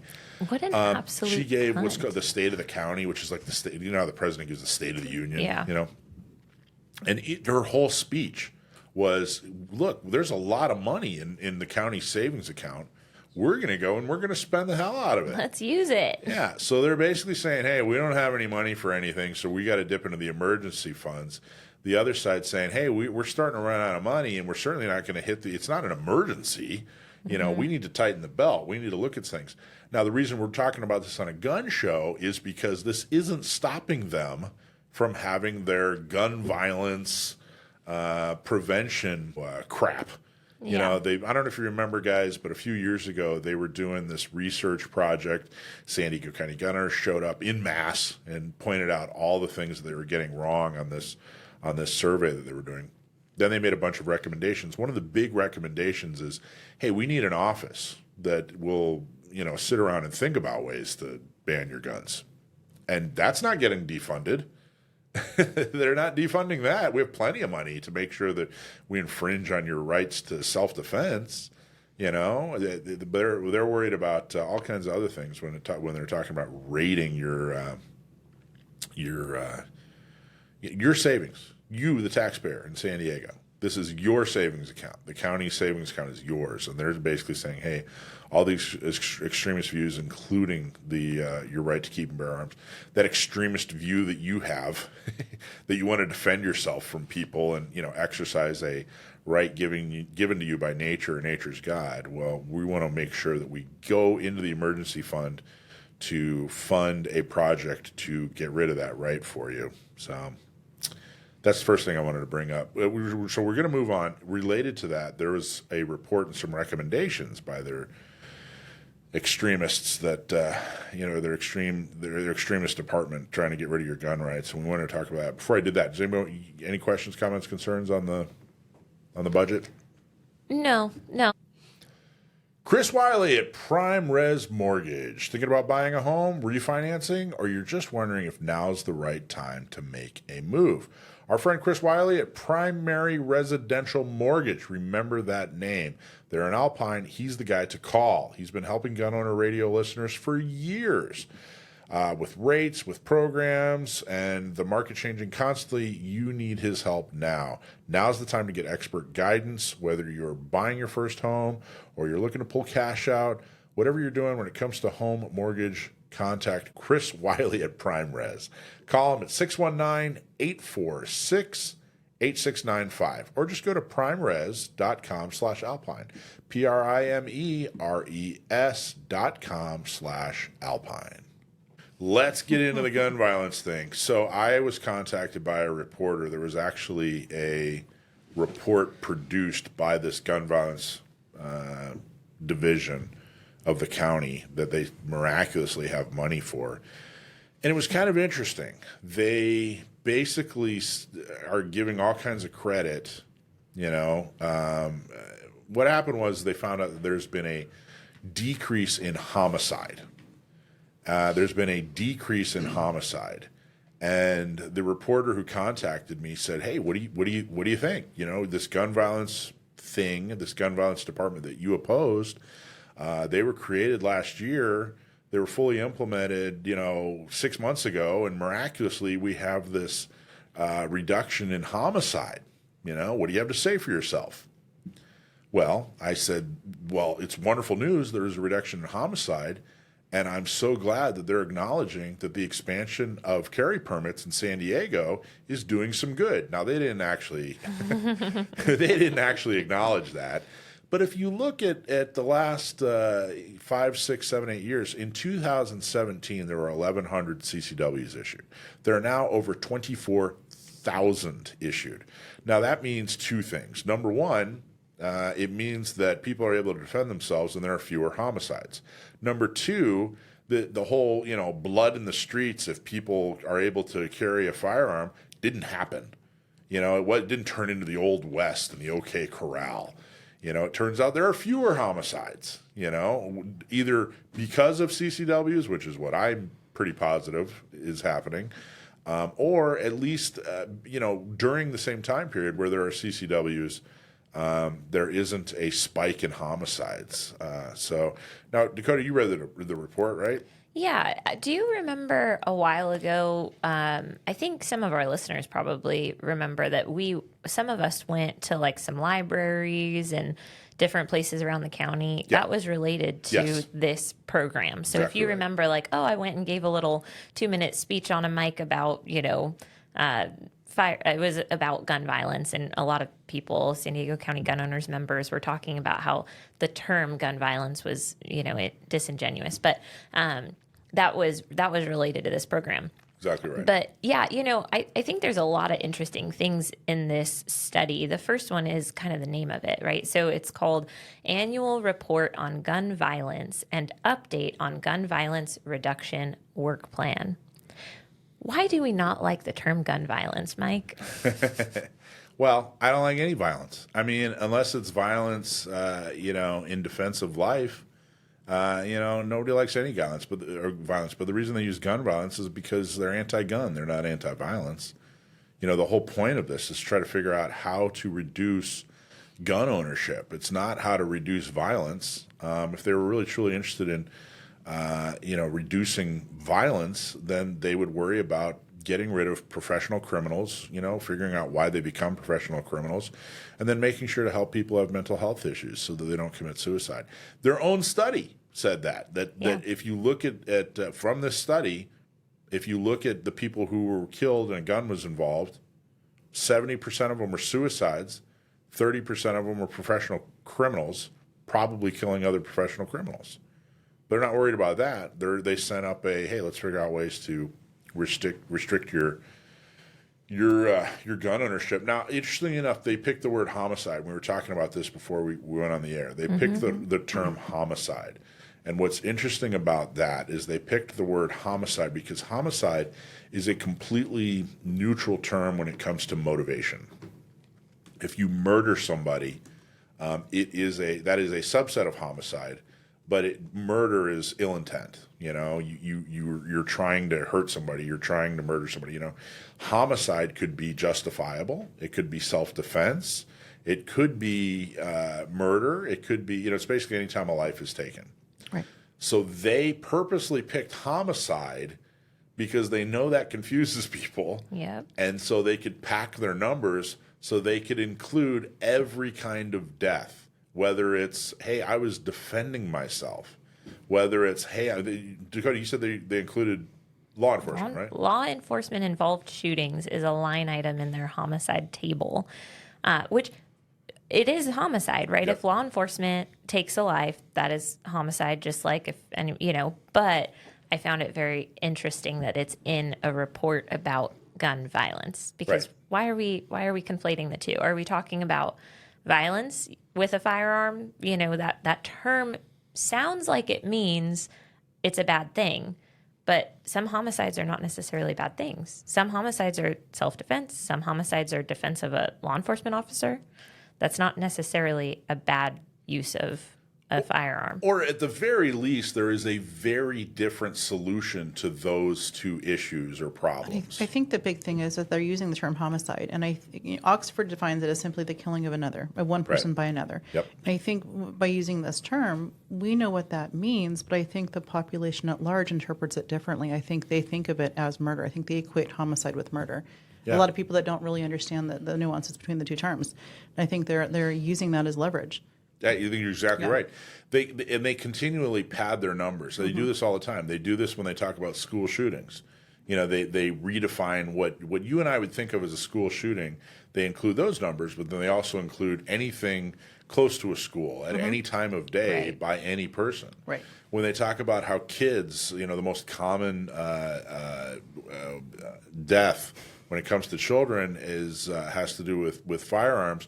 But then they're not talking about children. They're also talking about adults. They include 18 and 19-year-olds, and they further pad their numbers to make their narrative fit. Because the reality is, like we've been saying, the most effective self-defense tool in existence is a firearm. It is a better society. Human beings as a species are better off if we can effectively defend ourselves. So they have to go and lie and make things up and expand and pad their numbers and do all kinds of ridiculous things when they're trying to take that right away for whatever irrational, emotional reason. We also see that there's generally not that many homicides in San Diego County. Right. In 2024, there were 54 firearm-related homicide deaths in the whole county. 3.5 million people. It's such a tiny, tiny number. Yeah. And in this same report, they have a whole section about gun buybacks, and they have a section about privately made non-serialized firearms. And it's funny because they're talking about, basically the collection or, the ghost guns, right? Like collecting these ghost guns, and they talk about percentage of firearm seizures and how many were recovered. And so like in 2024, that same year where we only had 54 firearm related homicides, they recovered 129 privately manufactured firearms. But nowhere in here does it talk about how many of those firearms were used to commit a crime. Right. So they found them. This could be, let me just give a random example. Older gentleman who doesn't realize the laws have changed and has an unserialized firearm in his vehicle that he thinks is completely legal to own or possess or whatever. The highest quantities of these locations that they're finding ghost guns is like Ramona, San Marcos, Vista. If we're thinking about like, NorCal or North County, thinking about a lot of people have land, people probably have hobbies related to firearms more than you might in like, city area. Like Right. if you're thinking about San Diego itself, Imperial Beach, we see way less, things like that. But when you're thinking about a lot of these people may not have been committing a crime with the firearm. They just had the firearm found. They're a hobbyist. Yeah, they're a hobbyist that didn't understand the law changes or didn't know the laws have changed. And now they were in possession of a firearm that's illegal for them to possess. And so it got, recovered. It got taken from them. But nowhere in here does it talk about the fact that most of those firearms were not being used for the commission of a crime. And it makes it feel like maybe they're doing some really, really good in the world. Like, oh, we took so many off the streets. Were they on the streets? Were they being, I don't think so. Because if they could say 129 of these had been used in aggravated assaults and we got all 129, they would have that in the report. Right. But they don't have that in there because they did not actually stop crime from occurring with these gun buybacks and these firearm seizures. And then, anyway, or if there was like a warehouse where they were manufacturing these for, and they picked up 100 that would have gone to a gang or something like that. That would have made it. Maybe that would have been in the report. Yeah. About a year or two before they did the when people were showing up at libraries and that sort of thing, like you were talking about a year before that, and during that time, the anti-gunners were saying that there was an epidemic epidemic of gun violence. Right. And I was like, well, there's not an epidemic of gun violence. If you live in San Diego, you know that. Maybe in certain areas of the country, you could describe it as an epidemic of gun violence. But, it was hyperbole, and they were exaggerating. And then this survey, their survey by their people, their anti-gun people, came out, and it showed exactly what you just said, that we don't have a lot of shootings. Yeah. And I thought, well, there you go. This isn't the epidemic that you're describing, but that didn't stop them. No. That didn't stop them. And I got to tell you, I won't argue with law enforcement. If we had a law enforcement officer who came on here and said, Mike, I got to tell you, man, there are a lot of ghost guns out there on, the criminals are using. I'm not going to, okay, I won't argue that. But it's not about the criminals. When you change the law so that law-abiding citizens can no longer be a hobbyist and safely home manufacture their firearm that has a serial number on it, that went through all this, jumped through all the state's hoops, when you've completely eliminated peaceable, sane, trained, law-abiding people from the ability to do that, you're not worried about crime. You're worried about guns. So I'm not buying that either. I'm not saying that ghost guns, aren't a problem, but I'm also saying that their solutions are completely ridiculous. They have more to do with guns and gun owners than they do with crime. Yeah, I'd just like to see the numbers. Like, how many cases did the district attorney's office prosecute that were specifically for ghost guns used in the commission of a violent crime? Like, they didn't publish that number in here. Why not? They talked about kind of general cases and how many misdemeanors they brought against people for, unserialized firearms. But let's talk about how many of those guns were actually being used for, murder, attempted murder, assault, whatever. Like, let's see what those values are. And then let's say I'll make up a number. Let's say there were 100 of those cases. Are those people being convicted? Are they now felons? Are we actually using the current laws we have on the books to punish the people who are committing these crimes? Or are we just, letting them off on plea deals or, little misdemeanors or whatever? Like, are we actually using the existing laws and getting these people off of the streets? Is that happening? Because we can take the guns off the streets, but guess what? They're just going to get another gun. Yeah, or commit another crime. Right. Or be violent in a different way. Right. So, I'd really like to see this report have a little bit more meat in it. Yeah, I don't really care. I don't want to say that. It doesn't. I do care, but it doesn't matter how many criminals are abusing the law. I don't lose my natural rights because of it. They need to focus on the right thing. Leave me alone. That's the same argument for the Glocks. Amen. Yeah, 100%. Yep. Amen. 100%. Slippery slope. Even if you showed me a pie chart and and a lecture and some scientific study or whatever that showed that bad people were doing bad things, it still doesn't mean I lose my natural rights to keep and bear arms. So, okay, let's move on. So there was a declassified report that shows that the Biden administration viewed gun owners as, quote, domestic terror threats just for being gun owners. Now, that really is kind of closely tied to what we're just talking about. By the way, this is from the NSSF, the Firearm Industry Trade Association. It's written by Larry Keene. The gun control overreach by the Biden administration was, by all measures, appalling. We've talked a lot about that, and he's absolutely right.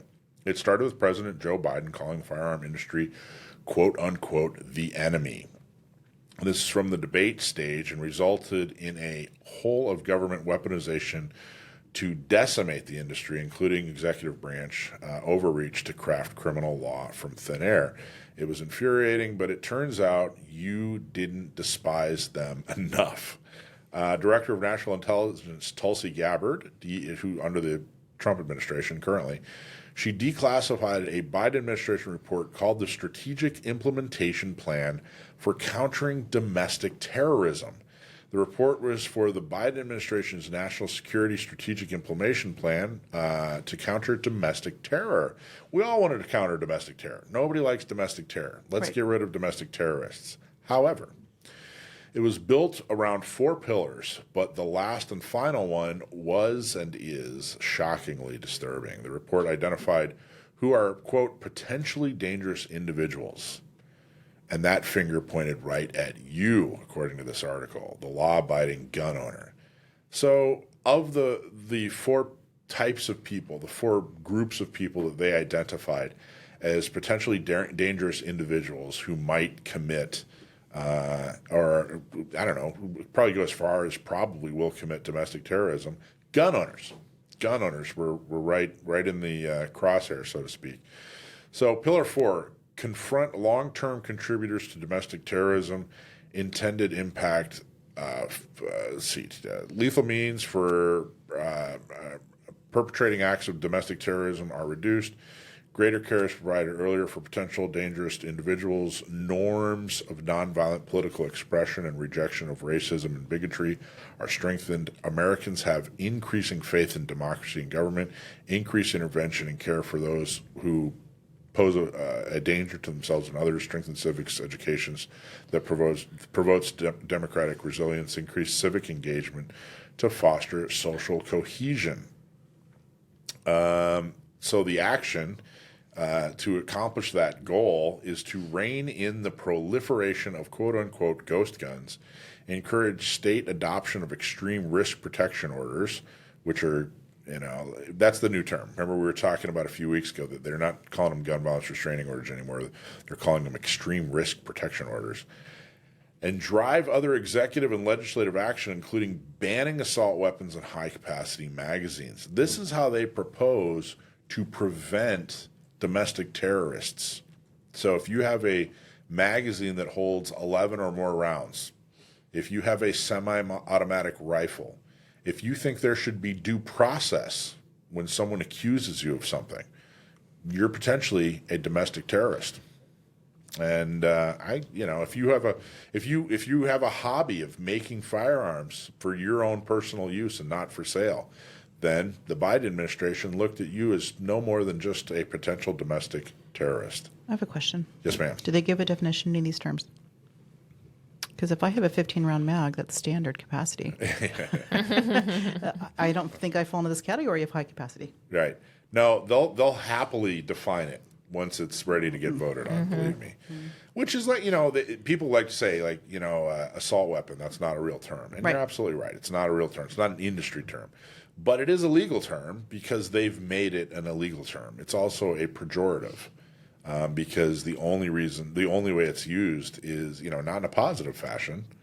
It's used in a negative fashion. So what are your thoughts on this? What are your thoughts on how the previous administration classified document says that you're a problem?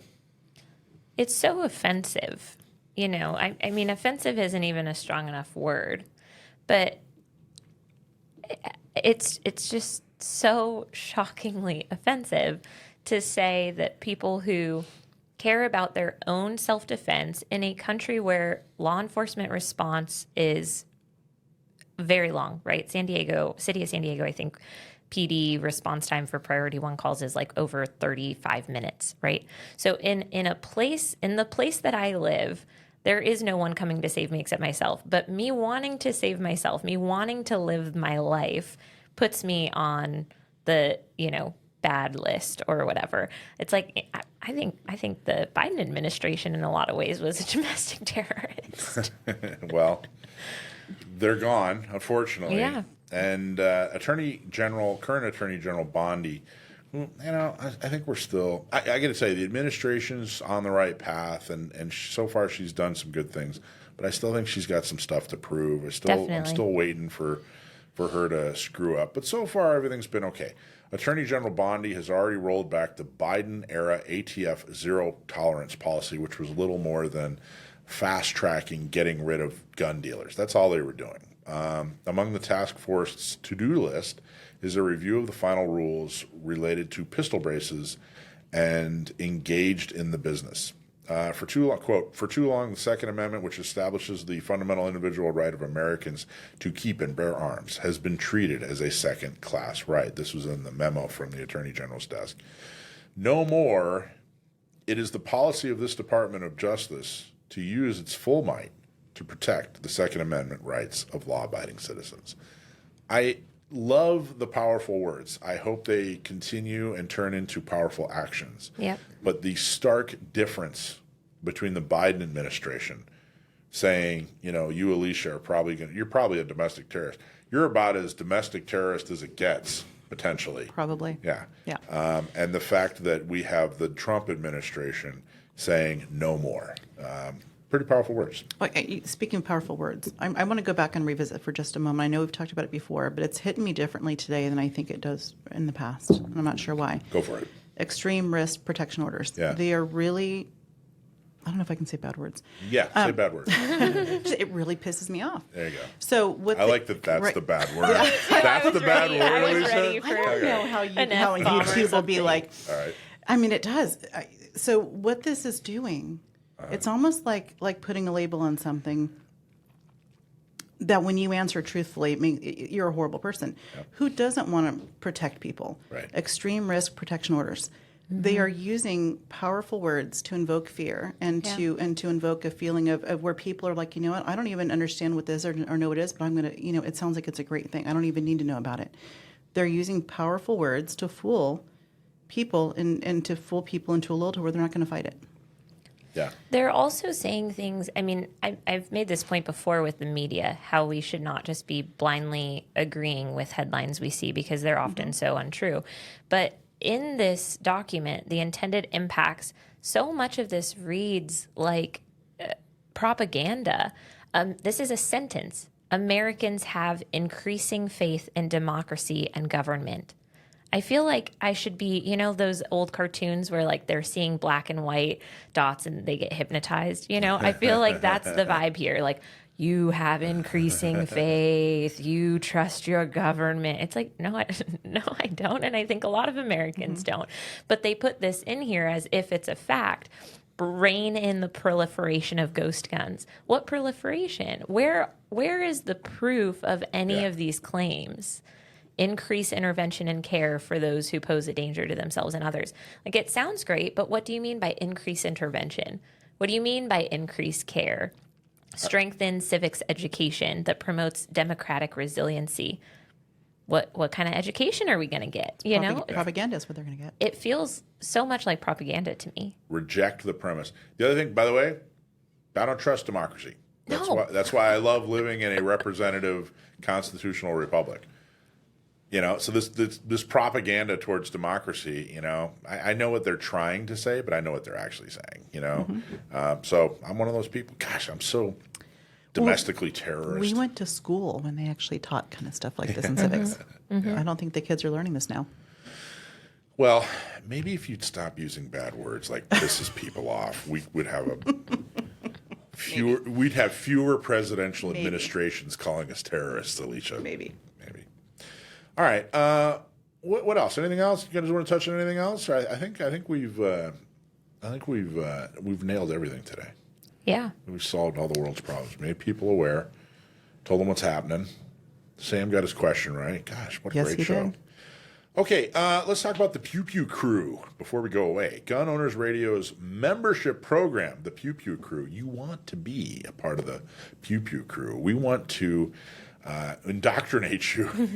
We want you to, take a civics class that makes Speaking of propaganda, the Pew Pew Crew even better. Okay, first off, welcome and thank you to the founding members of the Pew Pew Crew. You guys are awesome and wonderful. What you get if you're a member of the Pew Pew Crew, you get behind-the-scenes content, you get members-only content, and you get exclusive perks. What your membership does, well, it helps us grow the show. we're doing something real serious here. We're trying to promote and defend and restore your Second Amendment rights. So the more that you help this show grow, the more people will be on board. You can grow the Second Amendment movement all together. You know, there's a lot of momentum going forward, and you showing up and helping, becoming part of the Pew Pew crew will absolutely help do that.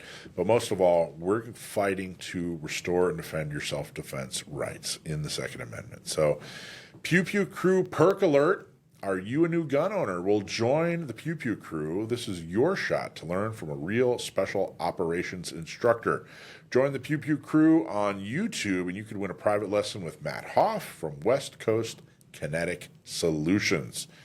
Matt's awesome. We've had him on. Really, really outstanding instructor, really great guy. We're going to announce the winner the next episode, so get in now. Join the Pew Pew crew. Just visit our YouTube channel and look for the join button. Okay, that's the show. Thank you so much, producer Rich. Awesome job as always. Thank you so much to our guests. Alicia, awesome job. Dakota, awesome job. And of course, Sam the Gunman. Stump my nephew. Didn't stump him this week. Join us next week. Check us out every day. Share our clips and our segments. Subscribe, to our channel. We're over 10,000 subscribers. Next stop is 1 million. So help us get there. Thank you so much. We make activism easy. Thanks for watching Gun Owners Radio.